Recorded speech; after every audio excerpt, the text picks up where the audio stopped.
This is not an easy title to hear. It's uncomfortable. It challenges a story many of us have been telling ourselves for years. Your parents didn't fail you, you stopped trying.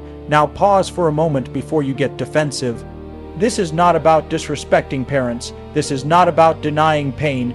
This is about reclaiming power. Your parents were not superheroes. They were ordinary people carrying their own fears, limits, traumas, and unfinished dreams. They lived in a different time, under different pressures, with different knowledge. They did what they could not, what was perfect. Maybe they didn't understand your dreams.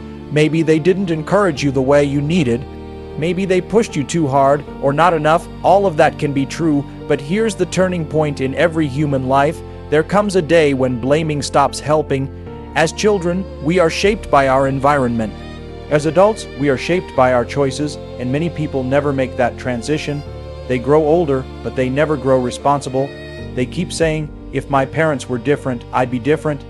If my childhood was better, my life would be better. If I had more support, I'd succeed. But years pass, opportunities pass, life passes, and at some point, the truth becomes unavoidable. What you didn't receive cannot keep being an excuse for what you refuse to build. Pain explains where you started, but it does not justify where you stay. The moment you accept full responsibility for your life, something powerful happens. You stop waiting, you stop begging for validation, you stop needing permission. You realize you don't need perfect parents to become a strong person. You need discipline, you need consistency, you need courage. Look around you. People with worse childhoods than yours are winning. People with fewer resources than you are growing. People with no support are building their own support systems. Not because life was fair to them, but because they refused to stay stuck in blame. Your parents may have shaped your starting point, but you decide the direction, and here's the hard truth most people avoid: blame feels safe. Responsibility feels scary because responsibility means admitting, if my life doesn't change, it's on me. But responsibility is also freedom, because once it's on you, it's finally in your control. You don't honor your struggles by staying broken. You honor them by becoming better. You don't heal by pointing fingers. You heal by taking action. Your parents' job was to raise you. Your job is to rise yourself. And the moment you stop saying, they failed me, and start saying, I'm responsible now, that's the moment your life actually begins. #**** expanded key point 1. Parents are human, not perfect ****. Most people grow up believing, consciously or unconsciously, that parents are supposed to have all the answers.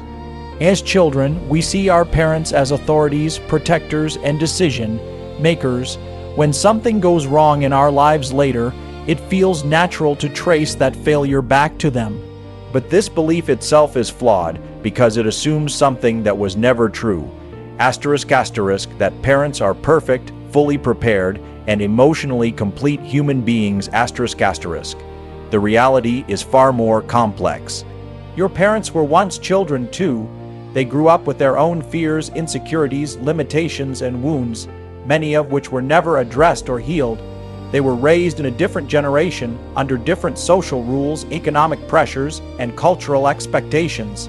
The tools available to you today, information, mental health awareness, self-development resources, global exposure, were often unavailable to them. Most parents were not trained for parenthood. They didn't attend classes on emotional intelligence, communication, or psychology. They learned parenting the same way most people do, ***, by trial and error ***, often repeating what they themselves experienced. If they were strict, it may be because they were raised with fear. If they were distant, it may be because no one ever taught them how to express love. If they pushed stability over dreams, it may be because survival, not passion, was their priority. This does not excuse every mistake. Some parents truly caused pain. Some were neglectful, controlling, or emotionally unavailable. Acknowledging that pain is important, but understanding ***, why ***, they acted the way they did gives you clarity instead of bitterness, and clarity is power. When you keep expecting perfection from imperfect humans, disappointment becomes permanent. You keep replaying the same questions. Why didn't they support me? Why didn't they understand me? Why didn't they guide me better? But those questions assume they had what you needed to give in the first place. Many didn't. They were doing the best they could with limited awareness, limited emotional capacity, and limited resources. Some were fighting their own silent battles: financial stress, unfulfilled dreams, social pressure, or generational trauma, while still trying to raise a family. Seeing your parents as human does not weaken you, it matures you. It shifts your mindset from anger to understanding, from victimhood to awareness. You stop seeing yourself as someone who has failed and start seeing yourself as someone who was raised by imperfect people in an imperfect world just like everyone else. And that realization is crucial, because once you stop demanding perfection from your parents, you stop waiting for something that will never come. You stop looking backward for validation and start looking forward for growth. Understanding that your parents are human is not about letting go of accountability, it's about letting go of illusion. It allows you to accept your starting point honestly, without hatred or denial, and prepares you mentally to take responsibility for everything that comes next. Expanded key point 2. Pain is real, but blame is optional. Pain is not imaginary. It is not weakness. It is not something you should just get over. Emotional wounds, neglect, harsh words, absence, rejection. These experiences leave marks. They shape how you think, how you trust, how you react, and how you see yourself. Pretending that pain doesn't exist only pushes it deeper, where it quietly controls your behavior. So let's be clear, your pain is valid, but here is the distinction most people never learn to make. Pain and blame are not the same thing. Pain is what happened to you. Blame is what you keep carrying long after it happened. Pain is something you experience. Blame is something you choose to hold on to. When you blame, you give the past power over the present. You keep reopening old wounds, not to heal them, but to justify staying the same. Blame becomes a mental habit. It explains everything: why you didn't try, why you quit, why you stayed stuck, why you avoided responsibility. It feels logical, it feels fair, and that's exactly why it's dangerous. Blame offers comfort without progress. It allows you to say, "It's not my fault," but it also silently says, "So I don't have to change." And over time, that mindset becomes a cage. You may think you're protecting yourself from more pain, but what you're really doing is protecting your limitations. The past can explain your fears, but it should not be allowed to command your future. Many people confuse blame with healing. They believe that as long as they can point to the source of their pain, they are doing emotional work. But healing is not about endlessly analyzing who hurt you. Healing is about deciding how much control that hurt is allowed to have over your life now. Blame keeps your identity tied to what happened. Healing unties your identity from it. When you stay in blame, every challenge feels personal. Every failure feels unfair. Every setback feels like proof that life is against you. But when you move beyond blame, you start seeing challenges as situations to respond to, not verdicts on your worth.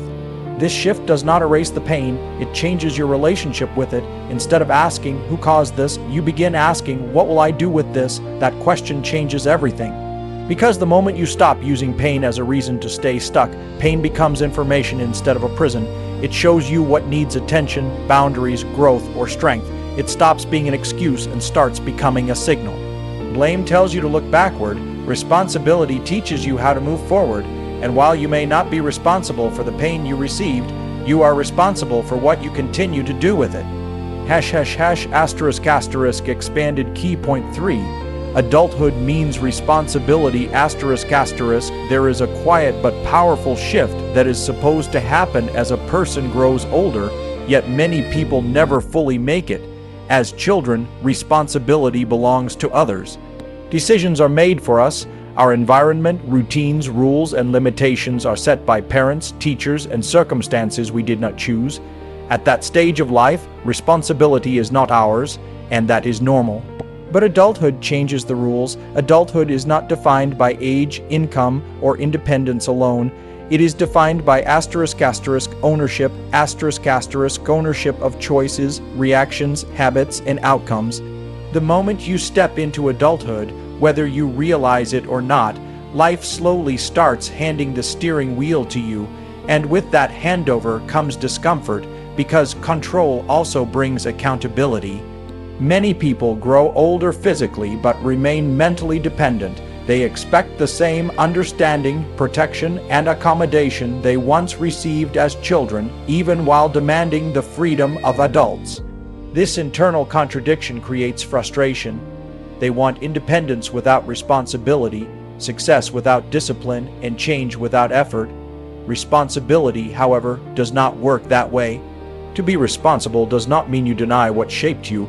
It means you stop using it as the final explanation for everything. It means recognizing that while you did not choose your starting point, you are choosing, every day, how long you stay there. Adulthood asks harder questions than childhood ever did. What habits are you repeating? What choices are you avoiding? What fears are you protecting? And most importantly, if nothing changes, are you willing to admit that you allowed it? Taking responsibility is uncomfortable because it removes the safety net of excuses. When you say, "This is my responsibility now," you also say, "I no longer get to wait for someone else to fix it." That realization can feel heavy, even unfair. But it is also the doorway to real power, because what is not your responsibility can never be fully in your control. When you accept responsibility, you stop reacting and start deciding. You stop seeing life as something that happens to you and start seeing it as something you actively participate in. Even your limitations become clearer, not as permanent walls, but as areas that require effort, learning, or patience. Responsibility does not mean blaming yourself for everything. It means refusing to abandon yourself. It means acknowledging where you are without self-pity and committing to movement, however slow, however imperfect. Many people wait for adulthood to feel easier, but it never does. What changes is not the difficulty, it is the expectation. Adults are expected to carry their own weight emotionally, mentally, and practically. Avoiding that expectation does not reduce the load, it only spreads it over time, making it heavier.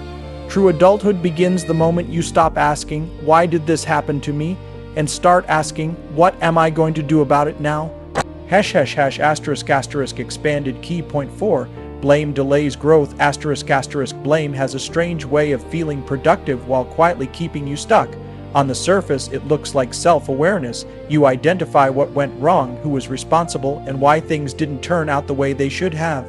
But if you look closely, blame often becomes a place where growth goes to pause. When you blame, you stop looking for solutions and start collecting explanations. It's easy to say, "I would be further in life if my parents were different," or "I'd be more confident if my childhood hadn't been so hard." These statements may contain truth, but truth alone does not move you forward. What moves you forward is action, and blame quietly convinces you that action is optional until someone else is held accountable. Blame delays growth because it shifts focus away from what you can change. Instead of asking, "What skill do I need to develop?" you ask, "Who failed me?" Instead of asking, "What habit is holding me back?" you ask, "Why didn't they prepare me better?" Over time, this mindset trains you to look outward rather than inward, backward rather than forward. Growth requires friction. It requires confronting uncomfortable realities about yourself, your discipline, your consistency, your follow-through. Blame protects you from that discomfort. It gives you a logical reason to avoid responsibility while still feeling justified. The longer blame stays, the longer growth waits. Another danger of blame is that it turns your past into your identity. You stop saying, "This happened to me," and start living as if, "This is who I am." Your decisions become smaller, your risks become fewer, and your expectations of yourself slowly shrink. You begin to measure your potential not by what you could become, but by what you believe was taken from you. Blame also creates emotional fatigue. Carrying resentment requires energy. Replaying old conversations, imagining different outcomes, wishing someone had been different. These mental loops consume attention that could be used to build something new. Growth demands presence, but blame keeps pulling you back into memory. Letting go of blame does not mean pretending the past didn't matter. It means refusing to let it dominate your future. It means understanding that holding on to resentment is not an act of justice. It is an act of delay. Growth begins when you stop asking life to be fair and start asking yourself to be better. When you replace blame with responsibility, progress may feel slower at first, but it becomes real. You stop waiting for closure from others and start creating momentum on your own terms. Blame explains the past, responsibility builds the future. And as long as blame remains your primary response, growth will always be postponed, waiting for a moment that never arrives. **** expanded key point 5. Choice is more powerful than upbringing ***. Upbringing shapes the environment you begin in, but it does not permanently define the direction you are allowed to go. Many people confuse influence with destiny. They assume that because something shaped them, it must also limit them, but influence explains patterns, it does not imprison potential. What ultimately determines the course of a life is not where it started, but the choices that are repeatedly made afterward. Choice operates quietly, often unnoticed. It doesn't announce itself with dramatic moments. It shows up in small decisions made daily, what you pay attention to, what you tolerate, what you practice, and what you avoid. These choices compound over time, gradually overpowering even the strongest early influences. Upbringing can explain tendencies, but choice determines habits. A person raised without encouragement may naturally doubt themselves, but they still choose whether to act despite that doubt. A person raised in instability may crave comfort, but they still choose whether comfort becomes a prison or a pause. These choices are not easy, but they are available, and availability is power. Many people wait for permission to choose differently. They wait for confidence, motivation, or healing to arrive first, but choice does not require readiness, it creates it. Acting before you feel fully prepared is often how preparation begins. Upbringing gives you a script, but choice allows you to edit it. Every time you choose discipline over impulse, you weaken the grip of your past. Every time you choose learning over avoidance, you expand beyond what you were taught. Over time, these decisions reshape identity. You stop reacting the way you were conditioned to react and start responding in ways that align with who you are becoming. Choice is uncomfortable because it removes excuses. When you recognize that you have options, even limited ones, you also recognize that inaction is itself a decision. Staying the same is not neutral, it is chosen. This realization can be unsettling, but it is also empowering because it means change is never fully out of reach. Upbringing may influence your emotional reflexes, but choice trains your character. One shapes your starting posture, the other builds your strength. When choice is exercised consistently, it slowly overrides the patterns that once felt automatic. What you choose repeatedly becomes what you believe about yourself. And over time, those beliefs replace the ones handed to you. The power of choice does not lie in dramatic transformation, but in persistence. It is not about becoming someone else overnight. It is about choosing again and again to move slightly closer to the life you want, rather than remaining loyal to the limitations you inherited. ##** expanded key point 6. Discipline replaces missing support. ***, support is powerful.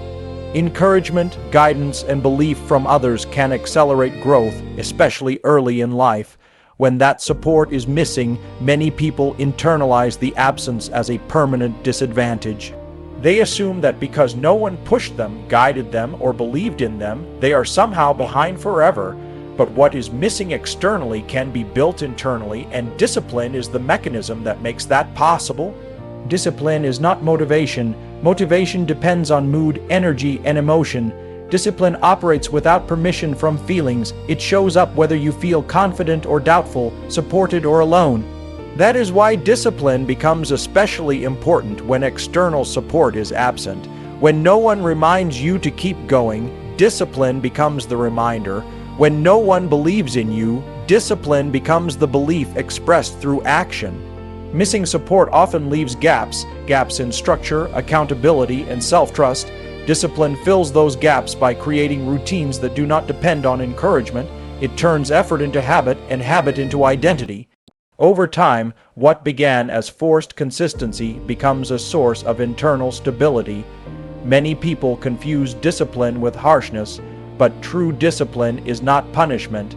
It is self-respect in action. It is choosing long-term growth over short-term relief even when no one is watching. It is showing up for yourself in the same way you once wished someone else would. Without discipline, lack of support turns into stagnation. With discipline, lack of support becomes fuel. The same emptiness that once felt unfair becomes space to build structure, values, and standards of your own. Discipline also reduces emotional dependency. When you rely on approval or encouragement to move forward, progress becomes fragile. But when progress is tied to routine, it becomes reliable. You stop asking, "Who will push me?" and start asking, "What do I do next?" Over time, discipline creates evidence. Each kept promise to yourself becomes proof that you can be trusted. That proof rebuilds confidence more effectively than praise ever could. You no longer need constant reassurance because your actions have already answered the doubt. Support can help you start, but discipline keeps you moving when support disappears. It transforms loneliness into focus and uncertainty into direction, not through comfort, but through consistency. **** expanded key point 7. Responsibility creates freedom ***. At first glance, responsibility feels like a burden. It sounds heavy, restrictive, and unforgiving. Many people avoid it because they associate responsibility with blame, pressure, or guilt. They fear that accepting responsibility means admitting failure or taking on more weight than they can carry. But this misunderstanding is exactly why responsibility is so often resisted. Responsibility does not remove freedom. It creates ***it. When responsibility is avoided, life feels chaotic. Circumstances dictate mood, other people's actions determine direction, and past experiences continue to explain present limitations. In that state, everything feels personal and unpredictable. You are constantly reacting, adjusting, and defending yourself against things you believe are outside your control. Responsibility shifts that dynamic. The moment you say, "This is mine to handle," even if it's difficult, you reclaim authority over your life. You may not control what happened, but you begin to control what happens next. That shift from reaction to ownership is where freedom begins. Without responsibility, you are dependent on fairness. With responsibility, you are independent of it. Taking responsibility narrows your focus. Instead of being overwhelmed by everything that went wrong, you focus on what you can influence. This clarity reduces mental noise. You stop wasting energy on resentment and start directing it toward problem solving. That redirection alone creates a sense of relief many people mistake for happiness. Responsibility also removes the need for permission. When you believe someone else is responsible for your outcomes, you wait, consciously or unconsciously, for their approval, apology, or change. Responsibility ends the waiting. It allows you to move without consensus, validation, or closure from the past. Freedom is not the absence of obligation, it is the presence of agency. As responsibility increases, so does self-trust. Each decision you own strengthens the belief that you can handle consequences, adjust when necessary, and recover from mistakes. That belief reduces fear. You stop avoiding challenges because you no longer see failure as proof of inadequacy, but as information for improvement. Many people think freedom means doing whatever they want. In reality, that kind of freedom often leads to instability. True freedom comes from structure, the kind you choose for yourself. Responsibility provides that structure. It allows you to act deliberately instead of impulsively, and intentionally instead of emotionally. The more responsibility you accept, the less controlled you feel by external forces. What once felt like limitation begins to feel like direction, and direction is the foundation of a life that feels chosen rather than endured. ##** expanded key point 8. Breaking the cycle is the real success ***. Many people define success by external markers, money, status, recognition, or comfort. But there is a quieter, deeper form of success that rarely gets celebrated and yet changes everything: the decision to stop repeating what hurt you. Breaking the cycle is not glamorous. It doesn't always look impressive from the outside. But internally, it requires more strength than most visible achievements. Cycles are not just behaviors, they are patterns of thinking, reacting, and coping that get passed down unconsciously. They show up in how emotions are handled, how conflict is avoided or escalated, how self-worth is measured, and how fear is managed. Often, these patterns are inherited without instruction, absorbed simply by observation and repetition. Breaking a cycle begins with awareness. You start noticing moments where you respond automatically rather than intentionally. You hear yourself saying things you once resented hearing. You recognize habits that feel familiar but limiting. This recognition can be unsettling because it reveals how deeply the past is embedded in the present. Most people don't break cycles because doing so requires sitting with discomfort instead of escaping it. It is easier to repeat what is known than to build something unfamiliar. Familiar pain feels safer than uncertain growth. That is why cycles persist, not because people want to suffer, but because they want predictability. Breaking the cycle means choosing differently in moments that matter. It means pausing instead of reacting, listening instead of shutting down, and acting with intention instead of habit. These moments are often small, but they carry weight. Each one weakens the pattern that once felt automatic. Cycle breaking also involves emotional responsibility. You stop expecting others to repair what you inherited. You accept that while the past explains the pattern, it does not get to dictate the future. This acceptance is not passive, it is active. It requires consistent effort, self-reflection, and patience. One of the hardest parts of breaking cycles is loneliness.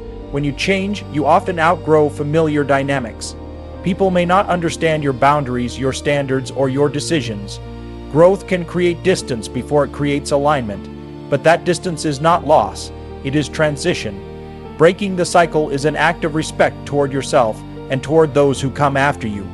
It means refusing to pass forward unresolved pain even when it would be easier to do so. It means choosing growth over comfort, awareness over denial, and responsibility over repetition. True success is not becoming someone else. It is becoming the first version of you who chose to stop the pattern. If you felt lost, unheard, or behind, this message was never meant to shame you, it was meant to wake you up.